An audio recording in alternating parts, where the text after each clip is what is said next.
LG electronics IPO के अंदर listing के बाद क्या करें, क्या इसको होल्ड करें, क्या इसको सेल करें, क्या इसके अंदर फ्रेश बाय अपॉर्चुनिटी बन सकती है और क्या ये मेरे लॉन्ग टर्म पोर्टफोलियो का पार्ट बन सकता है, चलिए जानते हैं। दोस्तों अलॉटमेंट लिंक मैंने पिन कमेंट या ओपन टेलीग्राम व्हाट्सएप चैनल पे शेयर कर दिया होगा, तो वहां से आप देख लेना। मैंने पर्सनली 7 अकाउंट से अप्लाई किया है, तो मेरे को कितने अलॉटमेंट आए मैं शेयर कर दूंगा ओपन चैनल्स पे। आपको कितने अलॉटमेंट आए एक बार कमेंट करके जरूर बताना। दोस्तों एलजी इलेक्ट्रॉनिक्स ने इतिहास तो रच दिया, इंडिया का सबसे ज्यादा सब्सक्राइब होने वाला आईपीओ ये बन चुका है। और जैसा कि हमने फर्स्ट डे पे बता दिया था, इसको अप्लाई करना है, अलॉटमेंट भर भर के आएगा। हर 2 में से एक जने को रिटेल में अलॉटमेंट मिलेगा ही मिलेगा। किसी ने भी एक अकाउंट से ज्यादा से अप्लाई किया है तो उसको अलॉटमेंट मिलेगा ही मिलेगा। लेकिन अलॉटमेंट भी आ गया भाई, खुश भी हो गए, जीएमपी भी अच्छी है, लेकिन अब करना क्या चाहिए। देखो जब आईपीओ रिव्यू बनाया था 1 मिनट में अपना फाइनल डिसीजन बता दिया था कि अप्लाई करना है, लेकिन अब जब लिस्टिंग स्ट्रेटजी बना रहे हैं तो यहां पर आपको पता है कि अपना एनालिसिस लगता है। जितने भी इस चैनल से जुड़े हुए उन सबको पता है कि आईपीओ रिव्यू कहीं भी देखो, लेकिन लिस्टिंग स्ट्रेटजी केवल मार्केट गाय के काम करती है। तो अभी तो आप सर्च करके आए हो, लेकिन हर आईपीओ की स्ट्रेटजी आपको 1 मिनट में मिल जाती है, तो उसके लिए सब्सक्राइब कर लो। दोस्तों इस वीडियो के बाद मैं आपको गारंटी दे रहा हूं, आपको कोई और वीडियो देखने की जरूरत नहीं है। क्यों? क्योंकि मैं इसके अंदर क्लियरली आपको अपना डिसीजन बताने वाला हूं कि किस तरीके से मैं क्या करूंगा जिससे कि मुझे मैक्सिमम बेनिफिट मिले। ये प्रोबेबिलिटी है, ऑब्वियसली मैं गारंटी तो किसी चीज की नहीं दे सकता, बट पास में भी हमारी स्ट्रेटेजीज इफेक्टिव रही है। एक बार आप ये वीडियो देखो, 120 रुपए के आसपास आपको अपना सेलिंग ऑर्डर लगा देना है।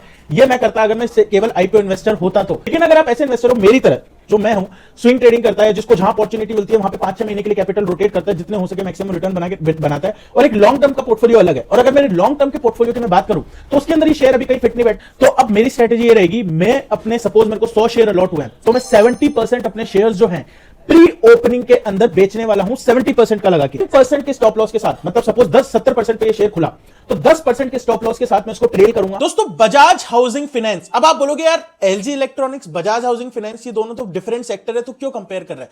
कंपेयर नहीं कर रहा, बट मैं आपको एक चीज बता रहा हूं, उस टाइम पे मोस्ट सब्सक्राइब्ड आईपीओ था। उसकी स्ट्रेटेजी के अंदर जब वो आईपीओ लिस्ट होने वाला था, मैंने क्लियरली कहा था कि मैं इसको सेल कर दूंगा प्री ओपनिंग में। क्यों कहा था? क्योंकि वैल्यूएशंस बहुत ज्यादा हो रहे थे। मार्केट की जीएमपी को देखते हुए लग रहा था 70 रुपीज का प्राइस बैंड है, 120-130 मिल जाए, I am more than happy, क्योंकि उसमें भी भर भर के अलॉटमेंट आया था। तो मैंने क्लियरली कह दिया था कि अगर आप सेफ इन्वेस्टर हो जिसको बहुत ज्यादा रिस्क नहीं लेना, तो उसको अपना आईपीओ प्री ओपनिंग में बेच देना है। 150-155 के आसपास इसकी ओपनिंग हुई थी वहां पर। और जो शॉर्ट से लॉन्ग टर्म है, वो जो थोड़ा सा रिस्क ले सकते हैं, उनका स्टॉप लॉस 180 के तक ये गया था, 170 या 160 पे ट्रिगर हो गया था। चलो भाई थोड़ा सा डीप भी लेते हो तो 160-165 पे ट्रिगर हो गया था।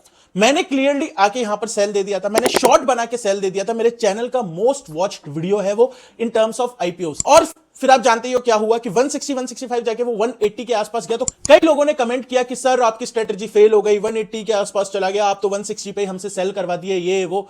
तो मैंने उनको एक ही चीज बोली कि जो 180 पे आज खुश हो रहे हैं, मेरे से शर्त लगा लो वो 180 पे भी सेल नहीं कर पाएंगे, क्योंकि मेरे पास कमेंट ही यही आ रहे थे कि 180 नहीं है 1000 जाएगा। कोई तुक नहीं है, कोई लॉजिक नहीं है, बस जाएगा।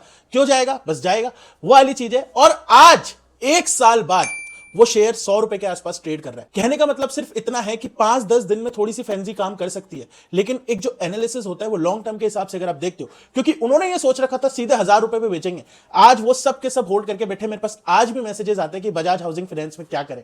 कहने का मतलब सिर्फ इतना सा है, जब आईपीओ को एनालाइज कर रहे हो, लिस्टिंग स्ट्रेटजी बना रहे हो, purpose should be the IPO only. अब क्या एलजी इलेक्ट्रॉनिक्स में भी ऐसा होगा? नहीं। रीजन मैं इसका बताता हूं।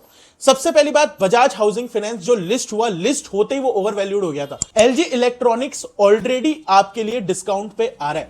कहने का मतलब क्या है? कहने का मतलब सिर्फ इतना सा है, जहां पर इसके पीएस जो है प्राइस टू अर्निंग पे चल रहे हैं 40, 50, 60 के आसपास, ये 37 के पी पे आ रहा है।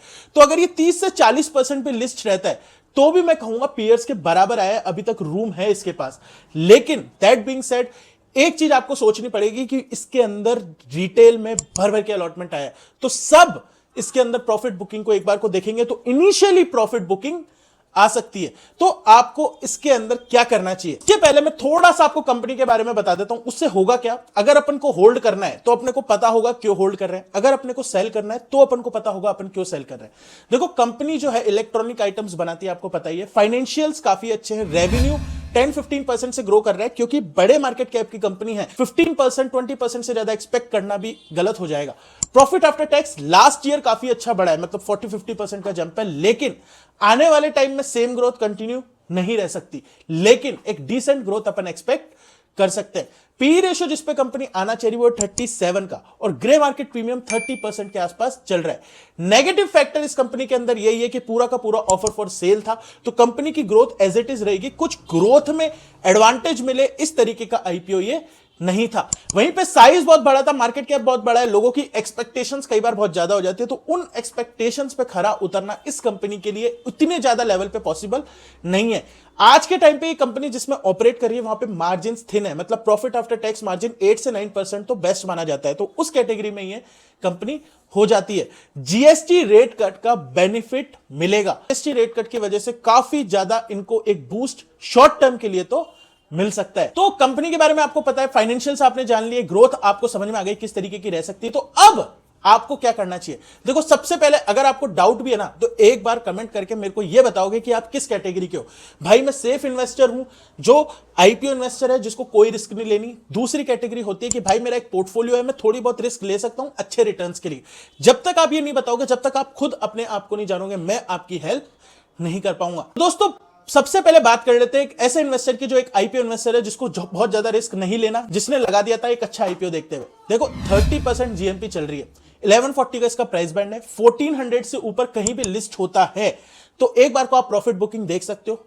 अब आपको भी अगर थोड़ा सा रिस्क लेना है, बोले कि यार उत्कर्ष चल ठीक है थोड़ी सी ले लूंगा, तो उसके अंदर आप क्या करो, 3 से 4 अगर आपके पास अलॉटमेंट आए, या फिर मैं कहूं 2 या 3 अलॉटमेंट आए, तो 50% जो आप है फर्स्ट डे पे अगर 30% से ऊपर लिस्ट होता है, या फिर 1400 से ऊपर लिस्ट होता है, तो आप इसको बुक कर सकते हो। बाकी का उत्कर्ष क्या करे, बाकी का आप 1350 का स्टॉप लॉस लगा के ट्रेल कर सकते हो। दोस्तों एक चीज समझना, ये सारे लेवल्स हैं अभी के हिसाब से, अभी जो मार्केट चल रहा है, आज जहां पर मैं बैठा हूं, इसके अंदर कुछ भी चेंजेस होते हैं लिस्टिंग डे वाले दिन इस तरीके से ओपन टेलीग्राम व्हाट्सएप चैनल पे अपडेट कर देता हूं। आप भी समझ सकते हो 1 सेकंड में 2 मिनट में वीडियो बनाना पॉसिबल नहीं हो पाता, इस वजह से उन चैनल्स पे मैं अपडेट कर देता हूं, उसको जरूर से ज्वाइन करके रख लेना। कुछ भी चेंजेस होते हैं मैं बता देता हूं। अब बात कर लेते हैं शॉर्ट से लॉन्ग टर्म इन्वेस्टर की, जो थोड़ा सा रिस्क ले सकता है, जो पोर्टफोलियो बना के बैठा है, क्या मेरे पोर्टफोलियो में फिट होगा। अगर आपने एक से ज्यादा लॉट लगाए हैं, एक से ज्यादा लॉट आपके पास अलॉटमेंट आए हैं, तो फिर भी मैं यही कहूंगा कि एक लॉट में तो प्रॉफिट बुकिंग आपकी बनती है, दूसरे लॉट में आप बाकी के लॉट्स के अंदर आप क्या कर सकते हो कि थोड़ा सा आप ट्रेलिंग भी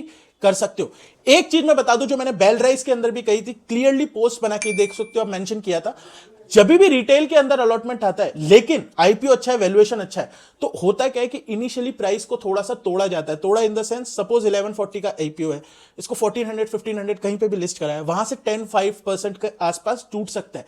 तो आपके पास 2 ऑप्शन है, या तो आप ठीक है ट्रेल करो, जिसको कोई प्रॉब्लम नहीं है, रख सकता है रखो, या फिर आप इसको सेल कर सकते हो इनिशियली, या तो प्री में या फिर 10 बजे के बाद, जब भी मार्केट के माहौल को देखते हुए जैसे भी आपको लगता है 30-40% के गेन के लिए सेल कर सकते हो, और उतनी क्वांटिटी रख सकते हो जिसपे आप 10-15% का ड्रॉ डाउन अगर हो जाता है तो आप ले लो। तो समझ में आ गया आपको। अगर आप एक शॉर्ट से लॉन्ग टर्म इन्वेस्टर हो, एक से ज्यादा लॉट है, तो थोड़ा सा प्रॉफिट बुक करना है, थोड़ा सा अपन को होल्ड करना है, और एक अपने माइंड में क्लियर रखना है कि इतना स्टॉप लॉस लगा के मुझे होल्ड करना है। मेरा अगर पर्सनली बताऊं तो 1350 का स्टॉप लॉस हो जाता है एज अ आईपीओ इन्वेस्टर। अगर आप एक शॉर्ट से लॉन्ग टर्म इन्वेस्टर हो तो 1300 के स्टॉप लॉस के साथ 1500 के टारगेट के लिए चेस कर सकते हो। क्या उत्कर्ष फ्रेश बाय अपॉर्चुनिटीज के अंदर बनेगी?